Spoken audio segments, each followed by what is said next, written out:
Hello YouTube and welcome back to the Cyber Cafe. Hello. Today we're going to be watching Fallout 4 but the roaches double every day by Reggie. One of the two, you know what I mean. Let's go. Hypothetical situation. You're sitting at home and the entire world plunges into nuclear winter. Life gets a bit worse. Every morning you develop a new and exciting form of cancer. And every night, somewhere in the world, an orphan is dissolved by acid rain. But that's not even the bad part. The bad part is the cockroaches. We don't really know why, but they're doubling every single day. Start with one roach, 2 weeks later, you've got 16,000. Give it another week, and it's 2 million. And no, they're not very friendly. To survive this insectoid nightmare, you'll need to build your defenses, hone your skills, and utilize a vast arsenal of weapons, or you'll die painfully. The choice is yours, and that wasn't a hypothetical. It's real. So let's get to work. But first, I have to tell you something. I feel like, I don't know, man. Like, I dislike roaches, and I've only seen a single roach in my entire life, and I really would like that to also be the last time I saw a roach. I am a proponent of diversity. I don't think we have enough of it. In fact, I want to maximize the differences between human races until we achieve a fantasy world with goblins, dwarves, and the Turkish. Which is why 7 years ago, I petitioned NASA to slow the Earth's rotation and tidally lock us to the sun, such that America would constantly bask in the sun's radiance, while China would exist in perpetual darkness and slowly evolve into a mole society. I thought that would be pretty interesting. I also had a plan to turn the Philippines into gnomes, but unfortunately the frauds at NASA were afraid of my visionary ideas, and they promptly rejected my proposal, which sent me into a deep depression. The only thing that was able to cheer me up was the sponsor of today's video, Zenless Zone Zero. Don't let the acronym fool you. ZZZ is a very exciting free-to-play 3D urban fantasy app. Not gonna lie, the anime waifus in this game would take me out of my depression as well. So very fair. Action role-playing game. That's VEF2P3DUFARPG for short. The game features a futuristic setting in the post-apocalypse where you can utilize a wide variety of characters to explore the world, battle countless enemies, and find new gear. But most importantly, Zenless Zone Zero just entered version 2.0, which introduces a brand new area, Waifei Peninsula, that you can explore using one of the new agents, Look at them, they're so cute. Pan or Ju Fufu. My favorite is Yi Xuan, because she's not a wild animal or a child. Additionally, Zenless Zone Zero is celebrating its anniversary this month by offering special events for players to earn rewards, such as a free S-Rank agent, an S-Rank W engine, 30 limited channel pulls, and much more. Personally, I like to keep it simple. I select Yi Xuan, load into a nondescript locale, and horribly beat its denizens until I forget about the stresses of my modern life. It feels good, and I want that for you too. So give Zenless Zone Zero a try for free. It's available now on PC, mobile, PlayStation, and it just launched on Xbox. So click the link in the description and use code ZZZ20Reggie to get started with 60 polychrome and 6,666 Denny. How exciting. Now, back to the video. The rules of this challenge are very simple. On day 1 at exactly 12 p.m., 2 roaches will spawn and try to kill me. I will defeat them because I am marginally more intelligent. Every day after that, their numbers will double until presumably the entire map is covered in 10 million rad roaches, at which point God himself won't be able to save us. Also, I feel like at the start, this wouldn't be too bad because it's only 2, and then it's only 4, and then it's only 8, but I feel like from that point on, it just keeps getting worse and worse and worse. For fun, we're playing on 400% game speed, so the days are very short. Now, the only way to stop the insect apocalypse is to destroy their leader, the King of Roaches, Reggie. Calling yourself the King of Roaches is basically a self-diagnosis for schizophrenia, but it's not slowing him down any, because Mr. Blataria is a very powerful enemy that commands an army of insects, and he won't even spawn onto the map until we reach level 35. So our goal is to power level to 35 before the roaches overwhelm us, then confront their king and put a stop to this once and for all. I did consider attempting this challenge on survival mode, but I get enough cock and ball torture at home, so I don't need to outsource that to Todd Howard. We'll be playing on very hard. Our journey begins in the bathroom mirror. Here, we meet humanity's last hope for survival. His name, Gut Fuckman, and he will become the greatest exterminator to ever live. Now, in order to kill a roach, we need to think like a roach. So I set my intelligence to 1. I still can't believe he just grabbed the thing and like, I think I would be screaming. I think I would be screaming if I had a cockroach walking over me. Like, what the hell, dude? 1 and max out my luck. This is going to allow us to access the Idiot Savant perk for power leveling. Everything else doesn't really matter, so just spend your remaining time giving your character acromegaly and call it a night. Once that's done, we skip the opening tutorial and quickly fight our way through the vault. Now outside in the world at 1 p.m., the clock is ticking. At this point, you probably got a few questions for me. How will we power level to 35? Where is the Roach King? And most importantly, why is there a dead Pakistani on my couch? Why I'll answer is most there of a these dead in Pakistani time. on Just your follow couch? along. For power leveling, we've got a plan, and the first step is to obtain Preston Garvey. Unfortunately, a couple other people had the same idea, so I had to obtain these in time. Just importantly, why is the sky blue? Why is there... People have very interesting searches on Google. Is there a dead Pakistani on my couch? I'll answer most of these in time. Just follow along. For power leveling, we've got a plan, and the first step is to obtain Preston Garvey. Unfortunately, a couple other people had the same idea, so I had to use my superior diplomatic skills to convince them to change their mind. Dale Carnegie would be proud. After that, we joined up with Preston, jumped in a suit of power armor, died painfully to the local wildlife, and then made our way back to Sanctuary by 11 p.m. Now that we've got access to Settlement Building, I can reveal my master plan. Ladies and gentlemen, shelving. Shelving? Allow me to explain. Building settlement furniture rewards experience, and the cheapest thing to build is wooden and metal shelving. We are going to deconstruct every item in this entire town and turn it into thousands of shelves. God. If we do this right, we can probably hit level 15 by tomorrow morning. So, let it begin. I start demolishing everything. Street lamps. Yeah, you don't need light. You don't need light. You just need shelves. You don't need light.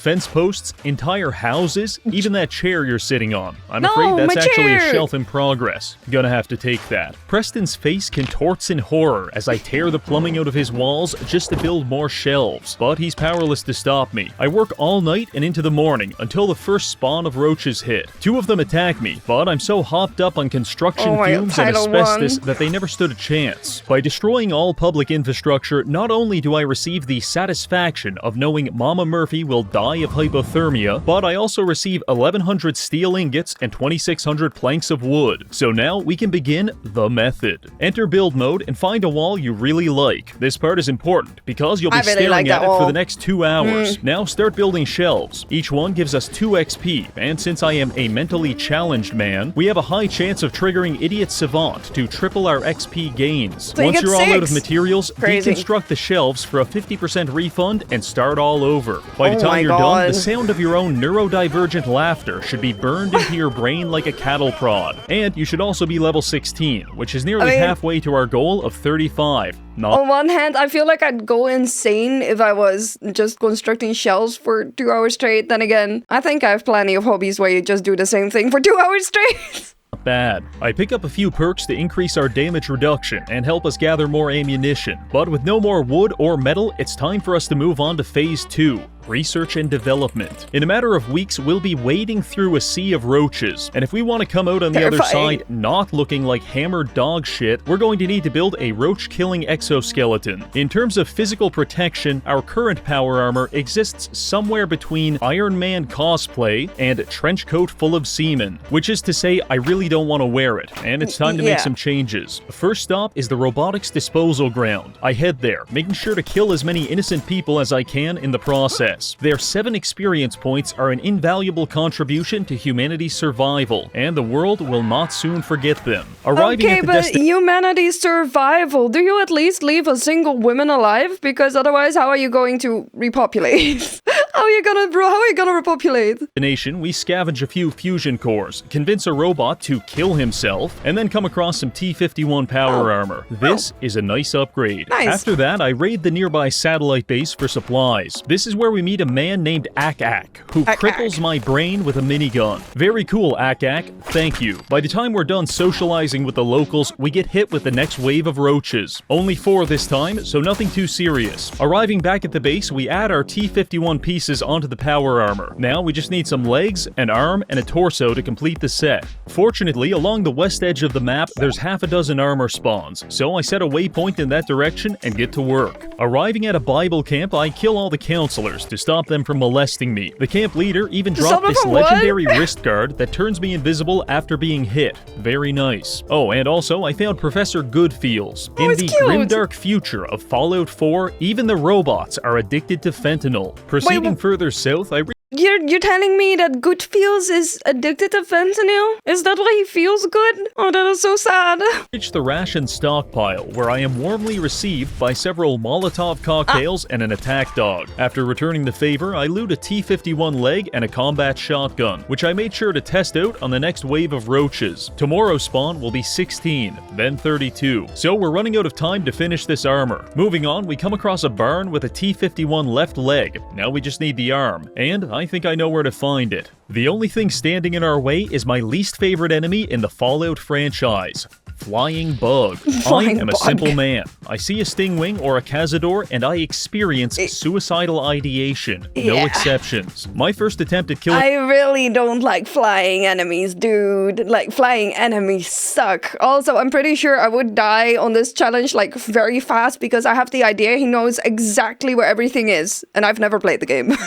The stingwing involved me shooting at it, doing no damage, getting poisoned, and then being unable to heal myself because my legendary armor turned our Pip-Boy invisible. Shortly after, I die in the streets, only to realize my most recent save was an hour ago. This was a compelling gameplay experience. After an hour of killing, I worked my way back to the stingwing. This time, we used a hunting rifle to get it to 20% health, before miraculously missing a headshot at point-blank range and it dying on the spot. Now listen, I've been outsmarted by bugs before, but this is getting a little ridiculous. So for the third attempt, I brought out the minigun, and things went a little differently. Each one of those bullets could have been a dead rad roach, and for that, I will never forgive the stingwing population. Anyway, with that taken care of, I made my way to this military— Yeah, I don't know, dude.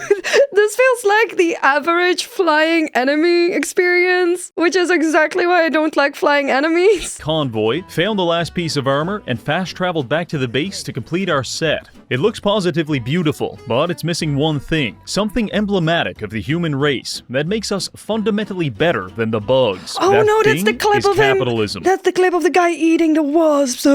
By harnessing the power of branded sponsorships, our extermination exoskeleton now has increased damage and energy resistance. The communist bug maxers don't stand a chance. So we're on day 4 of the Roach Apocalypse. We're level 17 with a full set of power armor. This is pretty good, but we're only 1 week away from 1,000 roaches trying to rip us limb from limb. So what's my next move? I ask myself this question, and I answer it intuitively. I need a flamethrower. Now, there's probably a lot of ways to get one of these, but I like doing things the hard way. We're going to travel across the map to a place full of people who hate me, have several flamethrowers, and at least one of them wants to throw us in a giant pot of molten iron. I believe this will be a spiritually enriching experience. So I fast travel to a nearby farm to begin the journey. I arrive at the farm just in time to spawn 16 roaches on the helpless inhabitants. This is what we call a happy accident. After cleaning up the roaches, I get back on the road toward the metalworks. Honestly, on the other hand, they attack the residents and not him, so I guess that's good. Have speed limits or a toll booth to slow you down. Fallout roads slow you down by forcing you to spend 20 minutes beating a scorpion to death with a tire iron. This is an element of the post-apocalypse that I find personally disagreeable. Anyway, after using the scorpion's liquefied remains to fill a pothole, I did some looting, found a sledgehammer, and then made my way to the Finch farm. Here we find Abraham Finch, who is terribly distraught because his son Jake just ran off to join the raiders over at the metalworks. I look into his eyes and smile reassuringly. Don't worry, old man, I'm going there right now to kill everyone.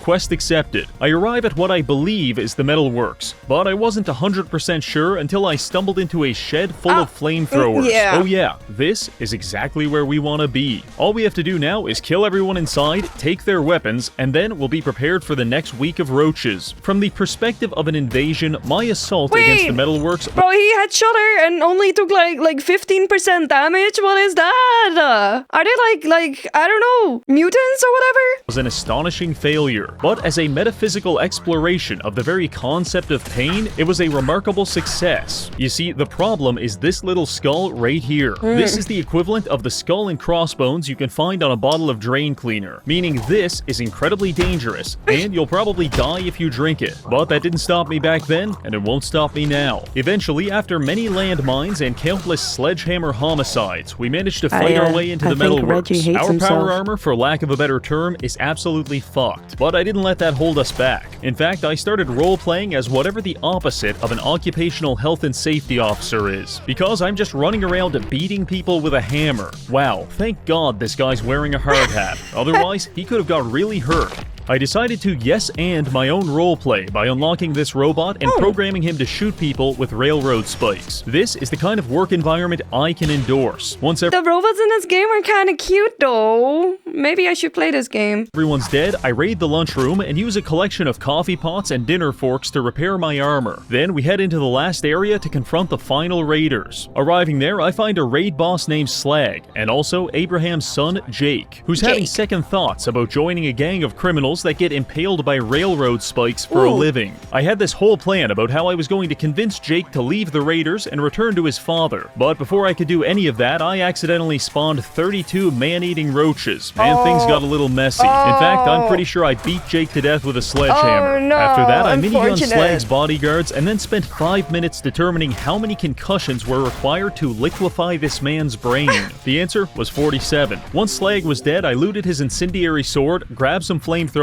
and threw Jake's body into the pot of molten iron. Sorry, bud, but if your father was to find your pulverized corpse, that would implicate me in a murder which I did commit, but sincerely don't want to be punished for. After that, I leave the metalworks and go I'm not gonna comment on that. We're gonna move on. Back to Abraham to receive 300 XP for, quote, trying to save his son. Now we've got the armor, the weapons, and the indomitable spirit of a serial killer. Let's head back to the base and prepare for the next wave of roaches. We arrive at 7 a.m. The first thing I do is modify our flamethrower, swap it over to a napalm fuel tank, increase the capacity, and elongate the barrel. Much like a purebred dog, hundreds of years of inbreeding have resulted in the modern exterminator being reduced to a pale imitation of his forefathers. Pesticides and sticky traps, these are the weapons of a coward. But a napalm flamethrower and 5-ton military-grade exoskeleton, this is how bugs were meant to be killed. It's about 8 a.m., which gives us 4 hours to prepare our defenses for the wave of 64 roaches. We build a few generators, some fog lights, and a combat platform to await our destiny.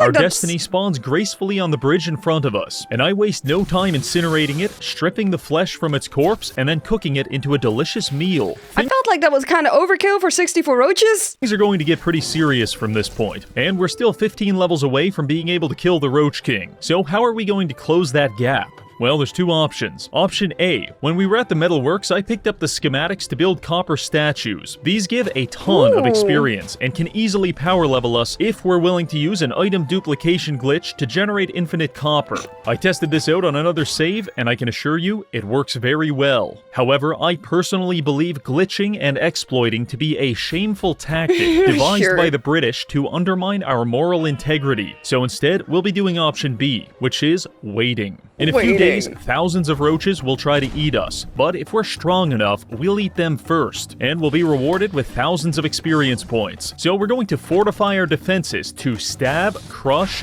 shoot, and incinerate our way to level 35. But first, we'll need to scavenge some supplies, because this ain't gonna cut it. My primary goal is to construct a containment chamber, which will allow me to concentrate the roach population in one location for a more convenient genocide. I feel compelled to explain that this is not an allegory for the Holocaust. Please stop reporting my video. It's nearly noon. Wait, are they actually reporting his videos? That's crazy.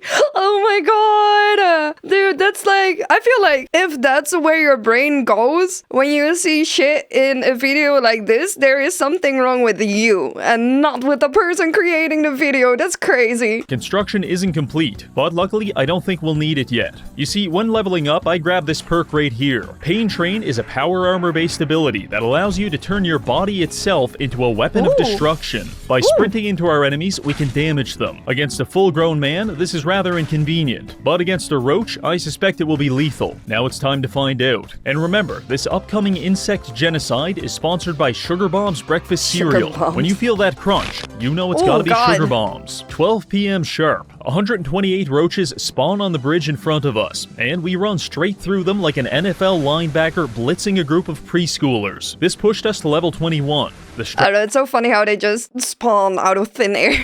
Like, boop, and suddenly you have roaches. Strategy is working. I did a few more flybys and then mercy killed the stragglers with an incredibly painful flaming sword. Just another day in the post-apocalypse. Day 13. This one snuck up on me. I was busy fighting the children of Adam over the contents of this passenger airplane when I lost track of time and accidentally spawned in 256 roaches, which proceeded to kick the ever-living shit out of me. This was terribly embarrassing. At first, I was killing the children of Adam because I hate them, but now I'm doing it so they can never tell anyone about what happened here. I did manage to survive this onslaught through the liberal and sustained application of copious amounts of napalm, but I'm getting low on fuel, and if we get caught out of our power armor on the next wave, it's not going to end well. As I was sifting through this pile of burnt roaches, I came to a realization. That's a lot of dead bodies, and it's starting to affect my frame rate. This is a problem which is only going to get worse unless we find a solution, and thankfully, I've got an idea. In Diamond City, there's a meat vendor that sells a wide variety of salmonella, but she also sells a book on butchery, specifically insect butchery. If we get that book, we can process these corpses, which will delete them and save our frame rate. So fellas, we're going to Diamond City. Based on my previous videos, I have a questionable relationship with Diamond City, but I am absolutely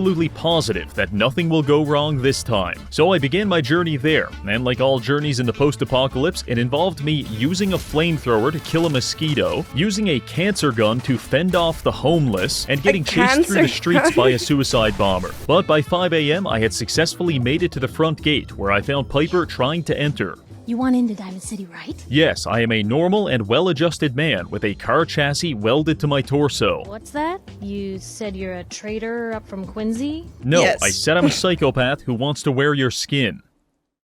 Jeez, alright. And just like that, we're in. First things first, we go to the vendor and pick up the butchery skill book. At this point, I should leave. However, I get a bit distracted. Watch this guy get his head blown off. Then I tried to drag away his corpse to cannibalize it. But he got stuck on the wall of this barbershop and I couldn't get him out. So I had to leave him. Man, that's so unfortunate when you try to drag a man along after his head has been shot off and now you can't eat him because he's stuck to the wall. Crazy. There as their new mascot. Just a little off the top, eh fellas? By the time I was done dicking around, I realized it was already 10:30, which means I'm not going to be able to make it home before the next wave of roaches. So, Diamond City, I'm going to need your help with just one last thing. Oh god. And just like that, the entire city was swarming with 512 killer roaches. The bugs enveloped the area like a skittering, crunchy blanket, and I did my best to clear them out, but even with all of the citizens helping, it still took the better part of the afternoon. Also, at some point, I think I accidentally shot someone in the face, because the entire town became hostile. You know the worst part? Killing them doesn't even give— That didn't look very accidental to me right there, Reggie. Experience. It's just a waste of bullets. So I forced myself to punch half the city to death to conserve my ammo. Then I spent 20 minutes jumping around killing the last of the roaches before leaving the city under a healthy amount of incoming gunfire. Until next time, Diamond City. After our escape, we head back to the base, arriving at 8:30, which left me just enough time to finish the construction on my cockroach containment device. I call it the cock cage. And now it's time to test it out. Wave 10 spawns in as a pyramid of roaches. I won't lie, I was scared, but I manned up and ran headfirst into this wall of flesh. My frame rate grinds to a halt as we liquefy hundreds of insects beneath the boots of our power armor. The music, the doom music with the PowerPoint presentation equivalent of the FPS on his screen is a really funny contradiction to each other. Mosh pit of mashed up insects, I can't even tell what's alive and what's dead. So I just keep stomping. Heading toward the exit, I was under the impression I'd killed them all. However, I was very wrong. Because not long after, hundreds of roaches sprang forth from the biomass and pushed me back through the hallway until I ran out of minigun ammo. Dear God, we're about to lose containment. I have to pull the emergency shutdown lever. I battle my way through 2 frames per second and flip the switch. This activates 4 emergency flamethrowers in the hallway, which prevent any more roaches from escaping. After that, I finish off the rest of the the bugs with my sword as I realize what I've gotten myself into. I hate to say it, but the cock cage is getting a little cramped. The original plan was to fix this by butchering all the corpses, but that made a lot more sense when it didn't take me 20 minutes just to select a single body. The good news is that wave power leveled us to 32. Only 3 more levels to go, and the Roach King will spawn, we'll kill him, and then I can shoot myself in the chest and die happily, knowing I'll never have to do this challenge again. The very bad news is that my computer won't be able to handle doubling the wave again. Yeah, you're gonna crash. And I don't think you want to watch the rest of this video in 6 frames per second. So I have made a horrifying decision. Instead of spawning in the next wave of 2,000 roaches, we'll spawn in 500 Mega Death Roid roaches. They have 8 times the attack, 8 times the health, triple speed, and they're fucking huge. Also, they possess godlike omniscience, which means they can detect me from an entire cell away, so hiding won't be an option. Now, unfortunately, our main base is ground zero of an FPS nuke, so we'll need to find a new extermination arena, and I've got one in mind. The Starlight Drive-In is a large area fielding several buildings for shelter and also a number of pre-war cars that can be exploded to deal massive damage to the bugs. I think this is our best chance at survival. So I do think it's kind of funny. I was like, okay, we're gonna butcher these bugs. We're gonna eat the bugs. So he goes to the village, murders the village because the roaches spawn there, and then returns and finds out that he can't actually butcher the bugs because his PC will explode. So he basically just wasted time there for absolutely no reason. I made my way to the drive-in and waited for the next wave. As I was lighting this car on fire, I felt a familiar feeling. The feeling of my frame rate being crucified as 500 Anavar-infused rad roaches spawn into the world. Luckily, I spawned them on top of this car right as it exploded, and it barely even made a dent. The roaches chased me across the drive-in as I bathed them in Molotov cocktails to very limited success. I try to slash my way through their hordes, but they're quickly ripping apart my power armor. Desperately, I seek refuge in the projection tower. Locking myself inside, I think I'm finally safe, only to find out the roaches are crawling through the windows and hitting me through the walls. This is hell. I climbed 3 floors higher to get out of their reach, but they're literally scaling the side of the building to get to me. This wasn't so much a difficulty spike as it was a difficulty gangbang with a 99% fatality rate. And as much as I'd love to have my body dumped in the Everglades, I can't let the roaches have that satisfaction. Alright, we need to get even higher. Over there, we can climb the projection screen. I pull out a combat shotgun and make a mad dash for the screen. The roaches are not far behind. I rush inside and slam the door shut.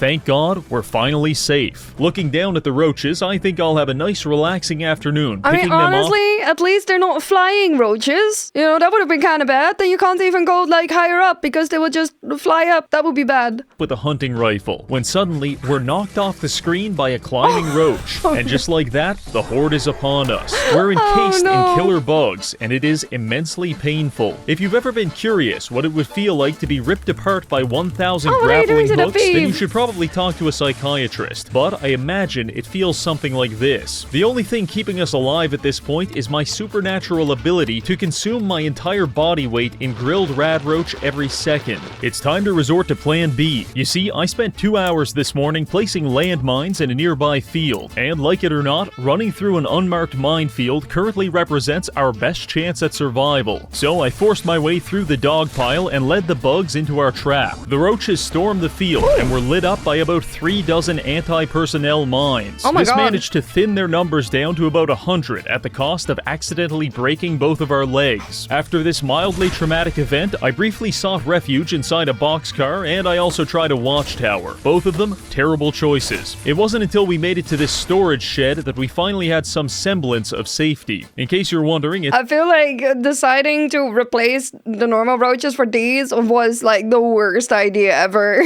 Like a really, really, really bad idea. It's 5:30. We spent 5.5 in-game hours pissing our pants and getting curb stomped by roaches. But now we've got the upper hand. I spent the next 6 hours exercising exercising my Second Amendment rights until the number of bugs was sufficiently low they for just me to gonna meet them in the respawn? field for melee combat. By 11 p.m., it's finally over, and we're level 37. Finally, we can confront the King Roach and finish this. But first, we're going to need one thing. After repairing our armor, I head to the robotics disposal site, where hidden among the burnt-out cars, we find this. A Fat Man mini I guess maybe that was the final wave, because now we can fight the Roach Man. nuke launcher. And over at the satellite station, Sorry, what? we find this. A Fat Man mini nuke launcher. Mini nuke and over at the launcher. satellite station, exactly one mini nuke. This should be more than enough. Let's go introduce the Roach King. I sure hope that a nuke is enough. You know, usually a nuke is enough for most people, but then again, this is the Roach King, so maybe you need two. To the concept of dying in nuclear Armageddon. I've never actually met him before, but apparently he's somewhere near the Corvega factory, so we head in that direction. After some traveling, we arrive there, but the only person I can find is clearly not a fan of the channel. Briefly running for my life leads me to a bombed-out ruin, which was strangely populated by rad roaches. Oh my and God. then I see him, Reggie Blataria, the leader of the Roaches. He's fielding pretty nice armor and a fucking minigun. Like, did he name the character himself? Did he name the Roach King after himself? But after what we just survived, this should be a piece of cake. We've only got one ammo, so I take my time lining up the perfect shot, before remembering I'm firing a nuclear missile. So as long as I hit the building, we'll be fine. Enter VATS. 9% chance to hit, no problem. I send it, and then tragedy strikes. As the mini nuke flies through the air, Wave 12 spawns in, an entire goddamn wall of 1,000 mega-roaches. Dear God, they've absorbed the nuke. It feels as if the gods themselves are mocking us, laughing in our face. But that's just my idiot savant perk triggering 500 times in a row. How humbling. The surviving roaches quickly swarm us as I power level into the mid-40s. Oh my God. I force my way into the building to finish off Blataria, but he escapes out the window as his bugs delay me on the stairs. I follow him outside and get a few good hits off, before his roaches throw me 30 feet across the field like some kind of arthropod tidal wave. You literally got cucked by a wave of roaches. That's crazy. Every time I close the distance on him, the bugs launch me across the parking lot, but he's running out of bugs. Roach King makes the mistake of stepping out of position, and we charge straight into him, landing the finishing blow with our sword to finally put an end to his reign of tyranny. We finish off the remaining roaches, exit the power armor, and inspect his charred corpse. On it, we find the junky shish kebab, which is the exact same weapon I've been using this whole time, except this one does more damage if you're addicted to heroin. Honestly, I couldn't have asked for a better weapon. Well, there you have it. He's dead. Homeless No man king slain. rules forever. However, without their master's command, the insect scourge will become an even greater threat to this world. Oh my God, literally making a World of Warcraft Lich King reference. Oh my God. Dude, I loved World of Warcraft, man. I wanna go back. Control must be maintained. Like it or not, there must always be a Roach King. That's going to be it for this video. We've utilized a wide array of extermination techniques and our own brain damage to power level to 35 and end the insect apocalypse. I want to thank this month's patrons for supporting the channel, and finally, thank you for watching. No, thank you for making this video, Reggie. Holy, that was a banger. That was a really good first video to watch. I really enjoyed that. And I like it when people do silly stuff like this. Thank you for watching. Goodbye, YouTube. Goodbye, my sharkies. And see you back at the Cyber Cafe again tomorrow. Bye, bye, bye, bye, bye, bye. Bye, bye.